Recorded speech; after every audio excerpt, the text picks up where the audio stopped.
Soy Romina De Luca y esto es Saquen una hoja. Hoy, a las aulas, cueste lo que cueste. Gustavo, oyentes. Bueno, en esta columna, desde que arrancó en el mes de mayo, venimos analizando los avatares del sistema educativo en este año atravesado por la pandemia. Hoy lo que quiero que hagamos es que pensemos qué es lo que nos puede deparar el año que se avecina.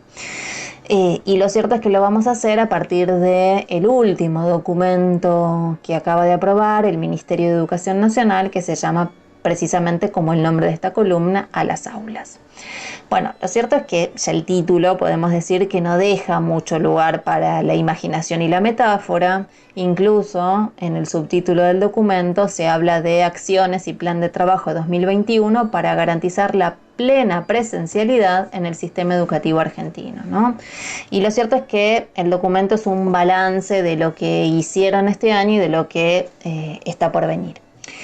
Lo primero, digamos, que van a enumerar es la serie de obstáculos que tuvieron que sortear y cómo respondieron, digamos, frente a la suspensión de clases. Van a hablar de la construcción del portal Seguimos Educando, de la distribución de cuadernillos papel, de la programación en la TV pública, en las radios, la liberación de material de lectura en bibliotecas digitales, etc. Pero, digamos, van a reconocer que hay un déficit de equipos tecnológicos para la educación muy grande. De hecho, van a decir que el 43% de los alumnos no tiene computadora en su hogar y un 52% de los alumnos no tuvo una PC para uso escolar propio. Bien, en ese cuadro, ¿cómo suplieron ese déficit? Bueno, ellos declaran haber repartido 98.554 netbooks y 19.034 tablets. Quiero recordar que en el nivel primario y secundario, entre la modalidad común, especial y de adultos, hay más de 9.500.000 alumnos. Es decir, si pretenden cubrir el déficit de ese 43% que no tiene computadora, tendrían que haber repartido cerca de 4.300.000 computadoras, ¿no? Es mucho más si decimos, bueno, le vamos a dar esas computadoras para uso exclusivo escolar que requeriría el 52% de los alumnos, ¿no? Bueno, no menos exigua fue la distribución de herramientas para los docentes, no solo porque no le distribuyeron ninguna herramienta digital, sino porque apenas le ofrecieron préstamos para que se compraran su propia computadora para trabajar. También tienen el dato de cuántos docentes no tienen una computadora para uso exclusivo y propio, y son cerca de 1 de cada 3. Bien, el sistema educativo tiene cerca de 1 millón de docentes, con lo cual tendrían que haber ofrecido entre 350.000 y 400.000 préstamos, cuando en el 2020 ofrecieron apenas 55.000. A veces da la impresión de que esta gente no puede manejar ni siquiera una calecita. También se van a encargar de balancear los recursos que hacen falta para aprender, ¿no? Y también recuperan la agenda de lo que hicieron, además de la mención de la edición de libros, de materiales, de producción radial, etcétera, que recién mencionábamos.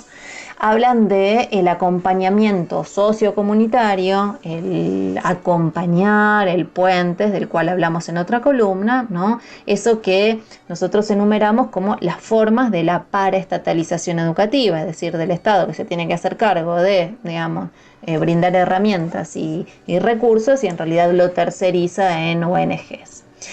Y es sintomático, pero precisamente acá lo que señalan es que hay que fortalecer las experiencias educativas comunitarias y también financiar proyectos de investigación, de trabajos vinculados a proyectos inter y transdisciplinarios para la reorganización del currículum y la reorganización institucional. ¿Qué es lo que quiere decir esto? Bien, algo que aparece en algunos documentos jurisdiccionales, como en la provincia de Buenos Aires, que volvemos a la reorganización curricular de los contenidos en áreas, es decir, algo que no nos puede sonar para nada novedoso, nos recuerda a los 90 y también, digamos, es lo que aparece en la Escuela 2030 o la Secundaria del Futuro cuando se habla de trabajar en áreas interdisciplinarias o en trabajos por proyectos. ¿Cuál es el resultado de esta reestructuración? Bueno, la degradación de los contenidos, porque menos es agrupado en grandes bolsones. Ustedes piensan que yo exagero. Bueno, quiero recordarles que por un lado piden que esos proyectos tengan vínculo y relación con la comunidad, es decir, esa misma comunidad que tiene que hacer el acompañamiento, ¿no? Pero por otro lado, también señalan, ¿sí? Bajo el ítem Agenda 2021, continuar para profundizar el horizonte trazado, dicen que hay que producir una integración de contenidos de distintas materias y disciplinas que vaya en dirección a un currículum menos clasificado, evaluación formativa y otro régimen académico, ¿no? Más claro, imposible, degradación de los contenidos. Además, quiero decir, esos que criticaban a las escuelas de verano de Larreta, bueno, ahora descubrieron también en el texto de las aulas que el verano es una oportunidad de garantizar, digamos, el autoaprendizaje o el acompañamiento domiciliario de los alumnos. Lo cierto es que un enorme déficit también se observa cuando vemos las promesas en materia de infraestructura. Proponen volver a las aulas. Bueno, van a resolver el problema de las escuelas Cromañón y la verdad es que no lo parece. Quiero decir, en el 2021 hablan que 1.527 establecimientos, digamos, pidieron obras de infraestructura para los cuales se van a destinar 857 millones, lo cual, si uno saca la cuenta, lo que observa es que, digamos, se van a invertir 500.000 pesos por escuela en promedio. Y es mucho peor cuando vemos que, bueno, digamos que hay 22.349 escuelas que pidieron presupuesto para insumos básicos para adecuar y prevenir en sus establecimientos, digamos, posibles contagios. Y a cada escuela, si uno ve la magnitud del presupuesto que le va a tocar, son cerca de 22.300 pesos, ¿no? Será por eso que siguen proponiendo profundizar algo que apareció en el 2021, que es el uso de espacios alternativos y o complementarios para las actividades presenciales, es decir, esta tradición de la escuela árbol que inauguró el Plan Fines 2 hace ya muchos años y que en pandemia se reflota y se expande. ¿Se acuerdan que recién les dije que hacían falta de más de 4 millones de computadoras para que cada alumno tuviera su propia herramienta digital de trabajo? Bien, a las aulas nos anticipa cuántas van a repartir en el 2021. Por ejemplo, para el nivel secundario 500.000, no hay ningún dato para el nivel primario, ¿no? Obviamente este dato está colocado dentro de un indicador que parezca llamativo, que es que van a invertir cerca de 14.000 millones de pesos para adquirir computadoras, conectividad, para generar recursos digitales, etc. Lo cierto es que 14.000 millones de pesos suena a mucho dinero y es más del que todos nosotros, seguramente los oyentes, Gustavo, quien les habla, vamos a ver en toda nuestra vida obrera junta, ¿no? Ahora, si uno hace el ejercicio de pensar, bueno, dijeron que van a comprar 500.000 computadoras y tienen 14.000 millones de pesos. Bueno, tienen que conseguir computadoras que les cuesten menos de 28.000 pesos porque por esa suma, ¿sí? Tienen que comprar la PC, garantizarle el contenido digital, ampliar los repositorios digitales, garantizar más conectividad, etcétera, ¿no? Entonces, una primera conclusión que podemos sacar es que si alguien pensaba que la falta de distribución de recursos tecnológicos o de inversión en infraestructura o la degradación de los contenidos vía fusión en proyectos interdisciplinarios, la tercerización educativa mediante el acompañamiento y la búsqueda de alumnos a través de ONGs o, digamos, de profesores en versión devaluada, que son los estudiantes de profesorado, o, digamos, de los mismos punteros, eran producto de, nos agarró la pandemia. Bueno, está claro que no. Y como dijimos al principio también, digamos, estas son tendencias que operan ya en el sistema educativo y que la pandemia lo que hace es exacerbar. El gobierno tiene un plan, ¿no? Que es volver a las aulas de manera presencial, porque necesita reactivar desesperadamente la economía antes de que todo esto vuele por los aires. Entonces dice, vamos a volver a las aulas y se vale de dos elementos distintos. Anticipo los dos y desarrollo. Vacuna y sindicatos docentes. Vacuna. Bien. Es interesante porque dice que efectivamente la vuelta o la reapertura de escuelas de forma presencial está sostenida detrás de la campaña de vacunación, ¿no? Ahora, quiero decir, esto está dicho a fines de noviembre, aún no llegó a nuestro país ni una dosis de la vacuna de ningún laboratorio, no hay calendario oficial de vacunación, no hay ningún protocolo previsto para vacunar y la verdad es que si lo van a hacer los mismos que dirigieron los restos de Maradona al cementerio y se equivocaron de bajada, vamos a tener problemas, ¿no? Y además, digamos, estamos hablando de vacunar a por lo menos 1 millón de docentes, ¿no? Así las cosas, lo cierto es que estas afirmaciones son de un nivel de irresponsabilidad supremo. Y este énfasis por la apertura de escuelas se da en un cuadro en el cual a nivel internacional se empieza a presionar por esto. La Organización Mundial de la Salud es un claro ejemplo. En realidad se lo hace a partir de informes que ni siquiera toman a gran escala como escenario de contagio el análisis de qué está pasando en las escuelas, ¿no? Cierto es que UNICEF dijo algo muy claro. Bueno, digamos, frente a la desescolarización masiva, tras muchos meses de suspensión, eso crea un escenario peor que si se produjeran contagios en las escuelas. La conclusión es lógica, ¿no? Estamos eligiendo entre Guatemala y Guatepeor. Y dicho sea de paso, quiero decir, digamos, estamos hablando de que a nivel mundial todavía hay 700 millones de niños que no están concurriendo a las escuelas, ¿no?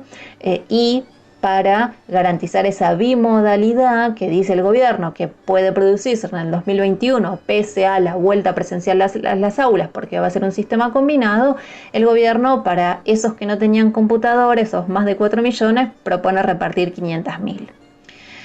Obviamente la otra pata de este proceso es la dirigencia sindical, y en un doble nivel. Por un lado, porque en buena parte de las provincias se fue aceptando esta vuelta presencial o de revinculación. El mismo documento señala que hay un número cuantioso de provincias que ya tienen este tipo de actividades este año. La provincia de Buenos Aires, la ciudad de Buenos Aires, Chaco, Corrientes, Entre Ríos, Jujuy, Santa Fe, San Luis, Formosa, La Pampa, se suman Mendoza, Misiones, ¿no? Y también, entonces, cuando se aceptó esto, está claro que se estaba pensando en el escenario 2021, pero también lo que hay que decir es, digamos, el último capítulo dentro de este proceso es la paritaria docente. De hecho, el gobierno lo coloca como un elemento según el cual, ¿sí?, la dirigencia sindical peronista mostró que había asumido un compromiso a la altura de las circunstancias para desarrollar tareas en condiciones de trabajo no previstas ni deseadas, ¿no? Y se vanagloria de que, en teoría, el salario docente le habría ganado la inflación porque con la última paritaria se habría sellado un acuerdo del 33% anual. Bueno, nosotros siempre dijimos que discutir porcentajes es una trampa porque la carrera contra la inflación es imposible y eso te dice poco de la magnitud de el importe que necesita un docente para tener una vida verdaderamente humana. ¿Quieren ver cómo opera esto, digamos, concretamente? Bien, supongan que Trota tiene razón y que los salarios docentes le ganaron a la inflación. Bien, ¿cuál es el valor del cargo testigo con el cual estamos cerrando este año de pandemia? 27.500 pesos. ¿no? Con sumas en negro que achatan la escala y en donde, digamos, una familia tipo, para no ser pobre, necesita casi más del doble. En provincia de Buenos Aires, el cargo de testigo, 36.000 pesos. Atindec dice que una familia tipo necesita 73.400 pesos. Bien, lo que está claro detrás de este último anuncio de la paritaria celebrada a fines de noviembre es que lo que ahí se celebró es la gobernabilidad 2021 en un cuadro de situación salarial desesperante donde cualquier limosna no parece bien vista. Y lo cierto es que el documento oficial señala que, digamos, a nivel internacional inclusive, se habla del diálogo entre los sindicatos y el gobierno porque toman como indicador la ausencia de paro. Bueno, claro está, con estas conducciones sindicales. Un análisis socialista de los problemas de la educación en realidad lo que implica poner sobre la mesa es que estamos ante un cuadro sombrío que promete empeorar.